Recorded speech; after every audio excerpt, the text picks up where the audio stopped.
why would I care about There's a military penal system which treats the crimes committed by the militaries. But it's not at the But level.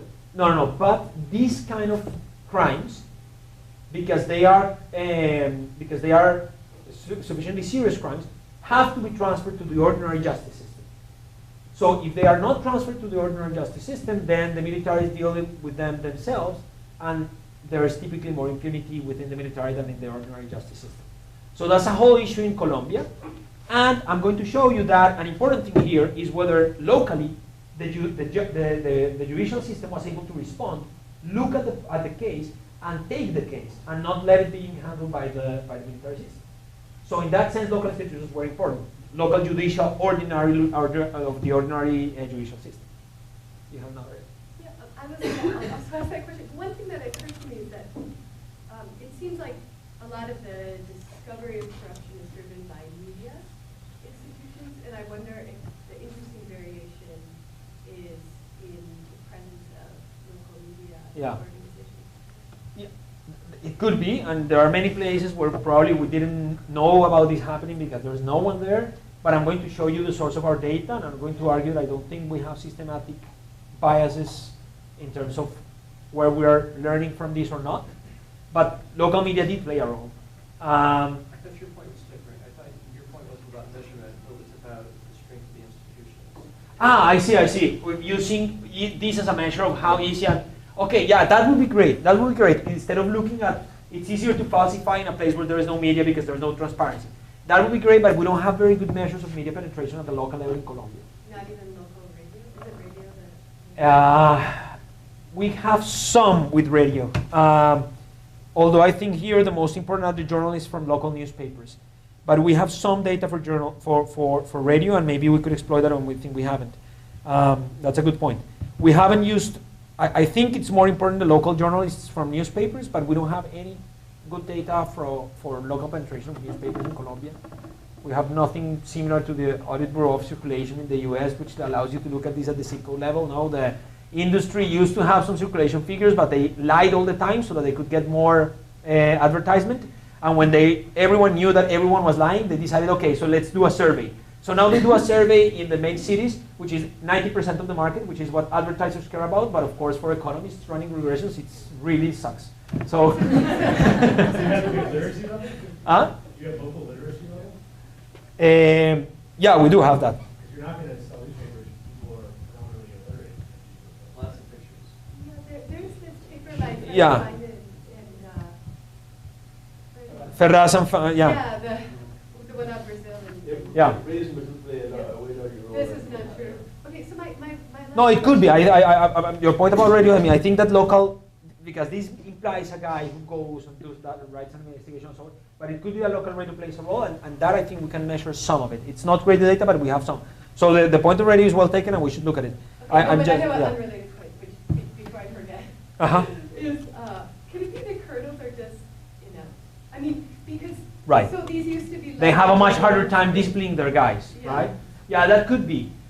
We cannot completely rule that out. Yeah. I don't have any formal kind of regression to rule that out. We're trying to get data of like soldier dismissals and disciplinary actions against soldiers to see if colonels are harder or softer or whatever than generals. But that's data that comes from the army, and trying to get data from the army in Colombia, it's really hard. Everything is national security, no matter if you are friends with a guy who works in the army, whatever, it's really hard to get data from them. So I don't have any kind of hard data to disprove that hypothesis, so I cannot completely say that it's not partly that. However, talking to the people who work in the Ministry of Defense and the Army and so on, they say, no, look, this is a strongly hierarchical system. You obey whoever is superior to you. Even a soldier who is just a soldier but is called a dragoniante, which is something more than just you obey, and if he says you have to do something horrible, you have to do something horrible. So the notion is that no, that they have as much control as the generals, but aside from this anecdotal evidence, up to this point, I don't have any kind of hard evidence. Interaction of that you could test that would check that hypothesis that in municipalities with big judicial institutions, that effects can be greater where you have colonels, where you have generals. Okay, yeah, I see that. I think we have. Yeah, I'm going to show you things that include a double interaction, not a triple interaction as the one that you're suggesting, which like places where it's easier to falsify, and we have colonels. We've done some of that, and it lies on the direction that we expect, but it's typically not very powerful. I mean, we do have some significant effects there, but I mean, this was very, I mean, there are a lot of false positives in Colombia, but there are not that many that we have a lot of statistical power. But true, that's something that could help get around that hypothesis. Yeah. Were there risks in the media? Were there, sorry? Risk in the media, the people who were reporting this, were they at risk for yes, many people were at risk for reporting this. I don't know of a journalist that has been killed for this, but many of the witnesses have been killed. So witnesses in key trials have been killed for providing information about this. So that's why, on the one hand, it's hard to get data from the army. On the other hand, you also don't want to push the army too hard into giving you data. So when we first contacted the army to give us some data, we were actually intimidated a bit. They were very nice, but they were like, I don't know, and like I said, I'm completely like firearm illiterate, so anything that sounds firearm, I'm really scared. So we just asked them, we need this data. And so what? Why does the civilian need this data? They say that, and just like, no, this is from research. This is national security. And they weren't mean, but we were already scared just with that. So we said, okay. And the day after, there was like some news story saying that this witness in one of the cases in the false positives was killed. So we said, okay, we don't want to ask them too much. Yeah. What about the specific assignment of colonels and sergeants to the regions? So, I mean, one story that you can have is that sort of like you want to give like sort of the clear cases and sort of easy job to sergeants as a parent for all the job they've been doing, and you want to give the hard job to the colonels. And somehow at the moment you have an increase in activity, and you send the colonels precisely to this location, mechanically you can observe that they're even more false Yeah. positives. So there's that's a makeup to the situation. That's a makeup, yeah. So there were some brigades that were created explicitly in the effort to extend the power of the military, which were called the mobile brigades. All of them were commanded by colonels, and we don't include them here because we don't have variation. They were all by colonels, and they are kind of different brigades.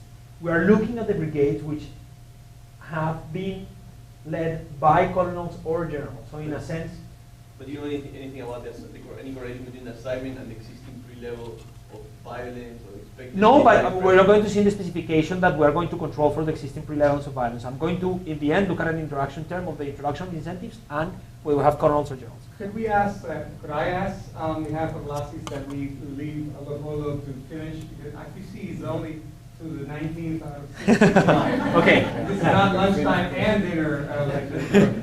Okay. We can ask questions later.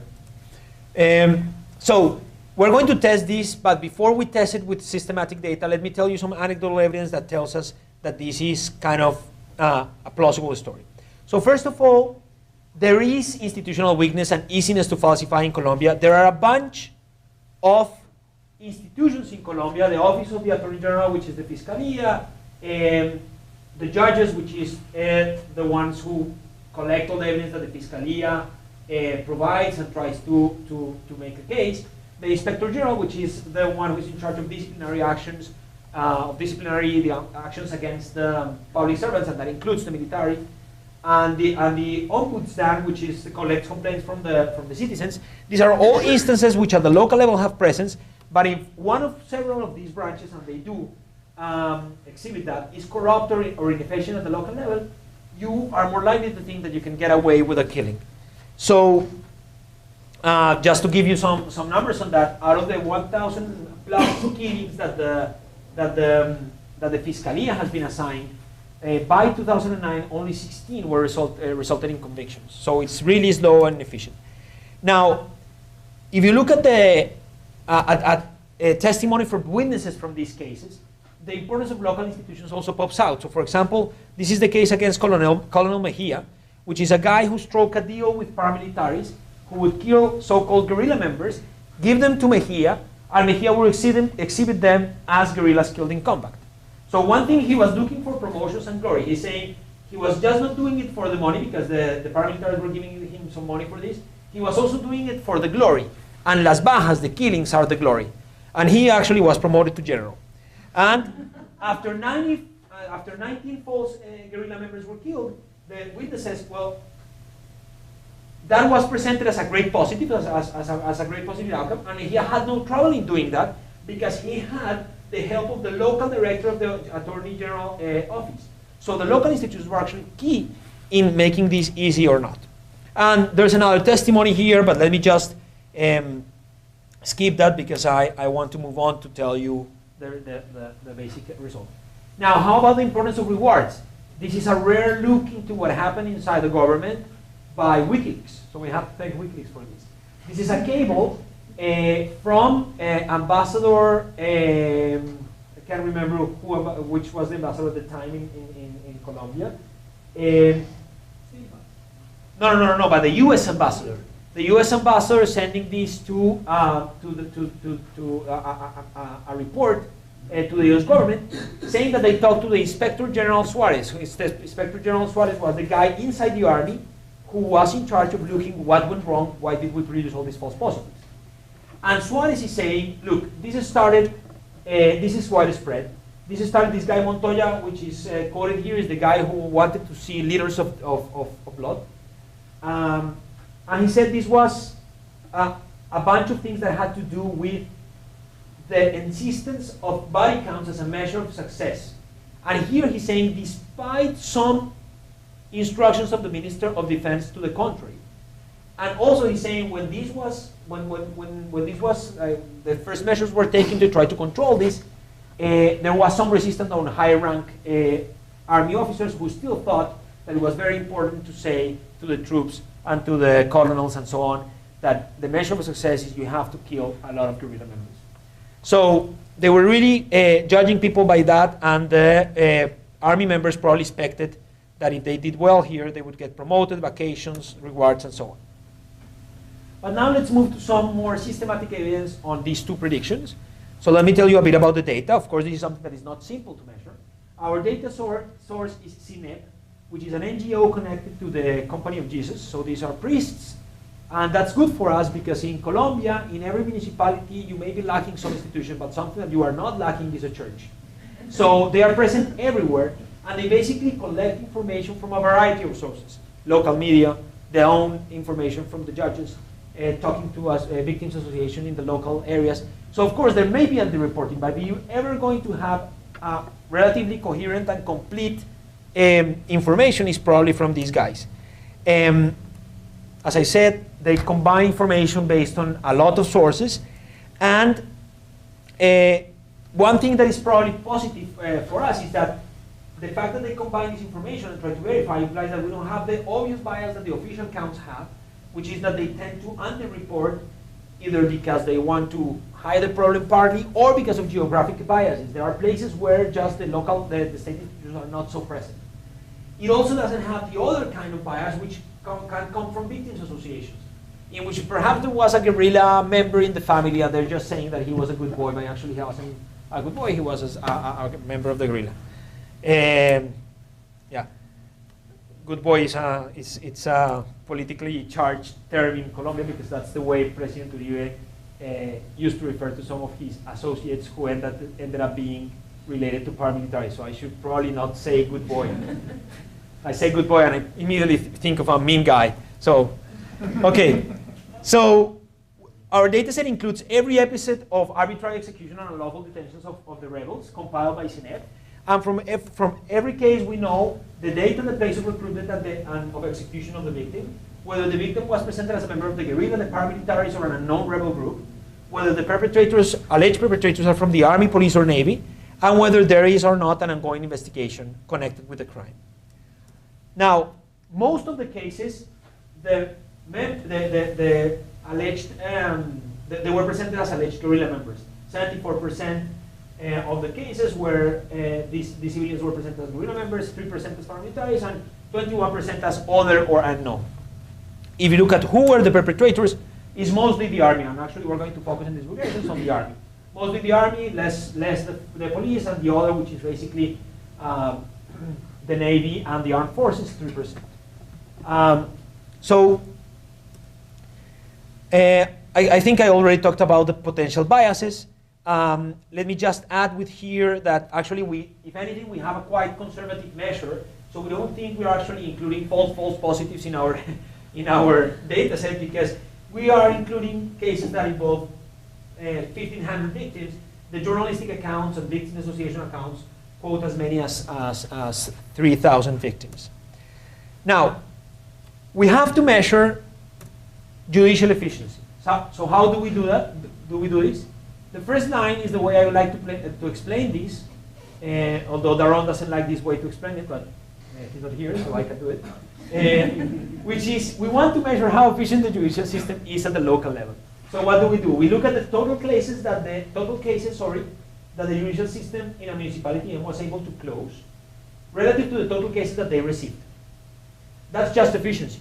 And you can close cases by just saying like, okay, we have no idea of who the potential perpetrator is, so we have to close the case. There's no evidence, there's nothing, and we close it. And that's not really a good measure. So we want to correct that for a measure of quality.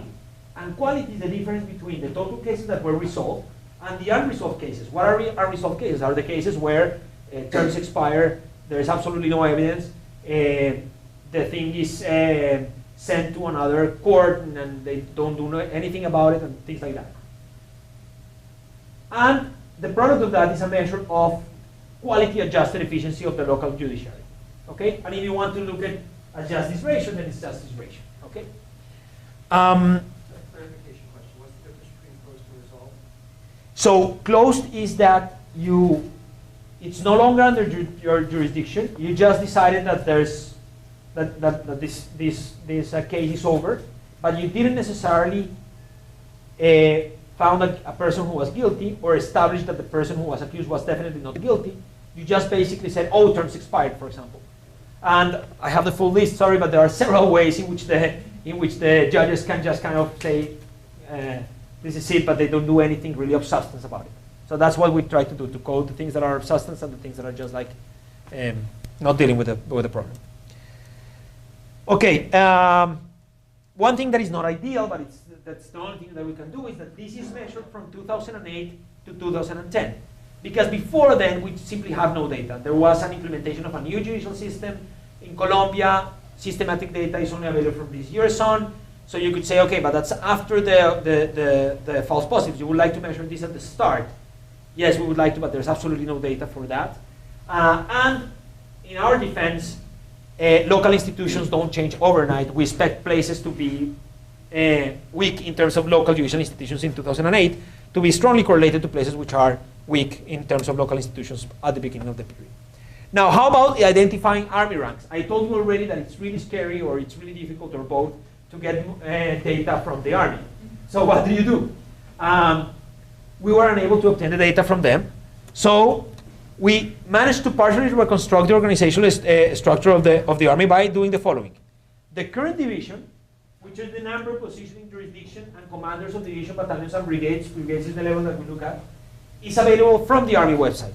But that's the current division. What about the historical division? There's this great tool, which is called the Wayback Machine from the Internet Archive. And so we look at backdated versions of the website from the army, and we're able to do a lot. We still have holes. When we have holes, what do? We look at online sources. Not only the main national newspaper in Colombia has a pretty good online archive, and we look at the news in which the people are promoted and assigned and so on, and we reconstruct with the news stories to fill most gaps. And so that's basically what we do, and then we match this information to the information from CINEP, which tells us which is the alleged brigade responsible for the false positive in question. So with this, we have a very simple empirical strategy. So let me explain it to you. We are measuring that as a dependent variable the false positives in municipality M at time t. And our main coefficient of interest in the first empirical strategy, which is the one that looks at army ranks, that is our first prediction, is looking at the interaction between whether the municipality is under the jurisdiction of a brigade that is led by a colonel, so colonel MT equals 1 if the commander is a colonel, and the interaction of that with a post-dummy, which is 1 after the high-powered incentives were introduced. When were the high-powered incentives introduced? We don't know exactly. So we have to move the window a bit. So we move it around 2005, 6, and 7. We also did 4, and it's the same. It's arbitrary, but we know at least we have kind of focal point is the directive of 2005, but we don't know exactly when that trickled down to the rest of the troops. But it could also happen before, because there are other directives that maybe we don't know. So, I mean, where I'm presenting here 2005, 6, and 7, if we do it with 4 is similar and so on, but that's the best thing we can do. Now, things to notice. Of course, we are looking at the interaction effect. We're including municipality fixed effects. What we're looking at is at the differential increase, controlling for the extent of prevalence of false positives even before these high incentives, after the inclusion of these incentives. We have time fixed effects that control for any nationwide trend, which, as we know, there was a nationwide trend in this production of false positives. And then the other very important term is this very large ugly term over here, which is basically taking for a bunch of municipality characteristics xn, a 4-degree polynomial in those characteristics interacted with the postdoc. So the main concern here is that, well, these places, municipalities led by colonels, are not really producing a lot of false positives because the colonel is there. It's more something like the story that Horacio was saying before. Maybe those guys were assigned there because there was something special to do there. So we want to control for a bunch of things of municipality M and see whether that municipality M performs differently after the introduction of incentives for a reason other than the colonels itself. So we have a very rich set of controls. It's so long that I'm not going to be able to present it to you, but I'm going to tell you which types of controls there are when I present the tables. And they are controlled for in a very flexible way by a 4-degree polynomial interacted with the post term. So that's one strategy. Second strategy, you would probably guess it, is the same story, but just with judicial efficiency at the municipality end. And again, the key interaction of interest is this one. In the other case, we expected the beta to be positive, more false positives in places where the colonels were in charge. Here we expect it to be negative, less false positives in places where there is more judicial efficiency. And again, we have the same key terms to be able to deal with the potential confounders. So that's the basic empirical strategy. We have a bunch of descriptive statistics here that I probably won't going to use when we, no, actually, this is actually quite telling. If you look at the number of false positives by rank of brigade, this is at the municipality level. Overall, there were 0.07 false positives produced in the full sample throughout the whole years. If you break out between colonel and general, there are more false positives produced in places led by colonels. But of course, that could be for other differences. The important thing is that this difference is especially notable after whatever you call it, 2005, 6, or 7 than before. Even there's one year in which this is negative. And there's one year in which is positive, but it's when we take the later part and we are including here probably part of the difference in the prior year. Okay, but there were already incentives in place in this lower part. Now, with the efficiency of institutions, same story. There is a difference in which there is more false positive producing low efficiency places, but that difference actually comes out from the post period when the high power incentives, we expect them to be present. And no matter how you measure high power incentives, either after 2005, 6, or 7. So now, what I'm going to show you is the regression version of that, with all the controls and without the controls and so on. So we're looking here at either the number of false positives or just a dummy variable for whether there was a false positive incident. Those are columns 1 and 2 versus 3 and 4. The odd columns don't have any control and are looking just at the interaction term. And of course, I'm not showing you, but we always have the year and municipality fixed effects. And the odd columns have the full set of controls. We have one control for the scale, which is the population. We have 7 geographical controls. We have 4 conflict and crime controls, which have to do with attacks with the guerrilla, from paramilitary, from incidents of crime. We have education controls and so on. Income and rent, which has to do with some fiscal variables, natural resources, state presence. The state presence is very important, and that's why we got a bit too excited with that. We have 22 controls on that.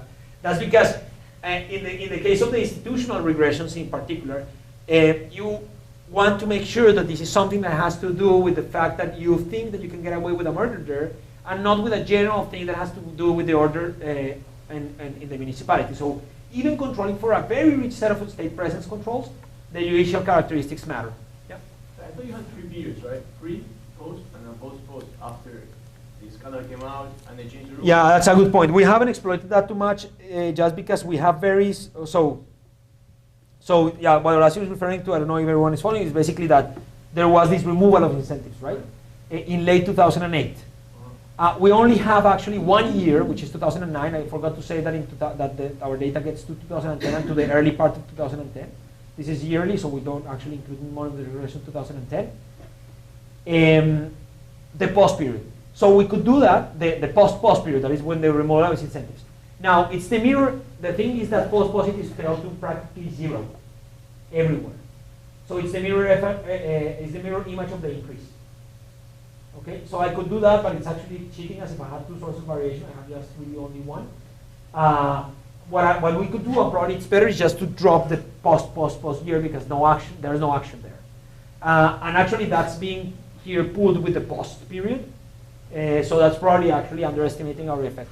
So that's a good point. I mean, we know this for long, but we have just, yeah, good point. Because, yeah, it basically fell to zero after that, and we shouldn't be using that. Good. So this is the effects that we find. And here we see, therefore, that the introduction, having colonel actually increases the incidence of false positives much more than, or let me say the other way around, because that difference in differences. The increase in the incidence of false positives is much bigger in places that were led by colonels than in places that were not led by colonels. And that increase is actually large. It's at least in the smallest specification. You look at the number of false positives, for example, it amounts to near, well, the average is very low. It was something like 0.07, right? So this implies probably a doubling of the false positive incidence. In terms of the standard deviation is quite big also as well. So we see what we need to rule that out. We're trying to get data of like soldier dismissals and disciplinary actions against soldiers to see colonels are harder or softer or whatever than generals. But that's data that comes from the army, and trying to get it from the army in Colombia, it's really hard. Everything is national security, no matter if you are friends with a guy who works in the army, whatever, it's really hard to get data from them. So I don't have any kind of hard data to disprove that hypothesis, so I cannot completely say that it's not partly that. However, talking to the people who work in the Ministry of Defense and the army and so on, they say, no, look, this is a strongly hierarchical system. You obey whoever is superior to you. Even a soldier who is just a soldier but is called a dragoniante, which is something more than just you obey, and if he says you have to do something horrible, you have to do something horrible. So the notion is that no, that they have. Do you have local literacy level? Yeah, we do have that. Because you're not going to sell newspapers to people who are predominantly illiterate. Lots of pictures. Yeah, there's this paper by Yeah. Fergusson yeah. Yeah, the one out of Brazil. Yeah. This is not true. Okay, so my No, it could be. Your point about radio, I mean, I think that local, because this implies a guy who goes and does that and writes an investigation and so on, but it could be a local radio plays a role, and that I think we can measure some of it. It's not great data, but we have some. So the point of radio is well taken, and we should look at it. Okay, I have an unrelated point, which, before I forget, is, can it be the colonels are just enough? I mean, because, right. So these used to be They have a much harder time disciplining their guys, Yeah. right? Yeah, that could be. We cannot completely rule that out. Yeah. I don't have any formal kind of regression. Why would I care about There's it? a military penal system which treats the crimes committed by the militaries. But it's not at the But military level. no. But these kind of crimes, because they are sufficiently serious crimes, have to be transferred to the ordinary justice system. So if they are not transferred to the ordinary justice system, then the militaries deal with them themselves, and there is typically more impunity within the military than in the ordinary justice system. So that's a whole issue in Colombia, and I'm going to show you that an important thing here is whether locally the judicial system was able to respond, look at the case, and take the case, and not let it being handled by the military system. So in that sense, local institutions were important. Local judicial, ordinary of the ordinary judicial system. You have another. Yeah, I was Colombia. not even local radio. Is it radio that? We have some with radio. Although I think here the most important are the journalists from local newspapers. But we have some data for journal for radio, and maybe we could exploit that, and we think we haven't. That's a good point. We haven't used. I think it's more important the local journalists from newspapers, but we don't have any good data for local penetration of newspapers in Colombia. We have nothing similar to the Audit Bureau of Circulation in the US, which allows you to look at this at the zip code level. Now, the industry used to have some circulation figures, but they lied all the time so that they could get more advertisement. And when everyone knew that everyone was lying, they decided, okay, so let's do a survey. So now they do a survey in the main cities, which is 90% of the market, which is what advertisers care about. But of course, for economists running regressions, it really sucks. So, So you have to get literacy level? I was going to say a question. One thing that occurred to me is that it seems like a lot of the discovery of corruption is driven by media institutions, and I wonder if the interesting variation is in the presence of local media organizations. yeah, it could be, and there are many places where probably we didn't know about this happening because there's no one there. But I'm going to show you the source of our data, and I'm going to argue that I don't think we have systematic biases in terms of where we are learning from this or not. But local media did play a role. I thought your point was different. I thought your point was about measurement, it was about the strength of the institutions. I see. We're using this as a measure of how easy and, okay, yeah, that would be great. That would be great. Instead of looking at, it's easier to falsify in a place where there is no media because there's no transparency. That would be great, but we don't have very good measures of media penetration at the local level.